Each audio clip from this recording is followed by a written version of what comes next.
simple present tense සරල වර්තමාන කාලය. මේ වාක්‍ය නිර්මාණය කරගනිද්දී ඕනම වාක්‍යයක් නිර්මාණය කරගනිද්දී ඇක්ටිව් වොයිස් වල කර්තෘ සහ ක්‍රියාව වෙන්න ඕනේ.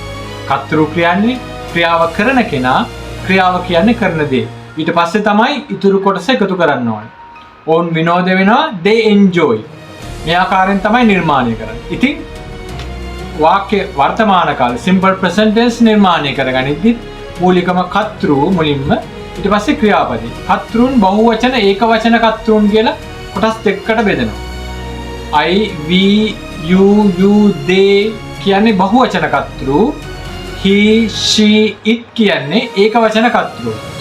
මේ බහුවචන කර්තෘන් එක ක්‍රියාපදයේ යෙදෙද්දී ක්‍රියාපදයේ අකට s අකුරක් නැතුව ලියන්න ඕනි. ඒකවචන කර්තෘන් එක්ක ක්‍රියාපදයේ ලියද්දී ක්‍රියාවකට s අකුරක් එක්ක තියන්න ඕනි. සමහරවිට වෙනස් වෙන්නත් පුළුවන්. es, ies වගේ. මූලිකවම ගම අපි s අකුරක් ලියවෙන්න ඕනි. උදාහරණ ගත්තොත් ඔවුන් විනෝද වෙනවා, they enjoy. ඇය විනෝද වෙනවා, she enjoys. අපි ඔබට උදව් කරනවා, we help you.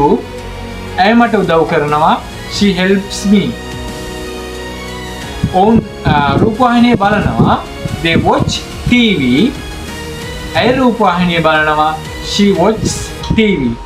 මේ ආකාරයෙන් තමයි simple present tense නිර්මාණය කරගන්නේ.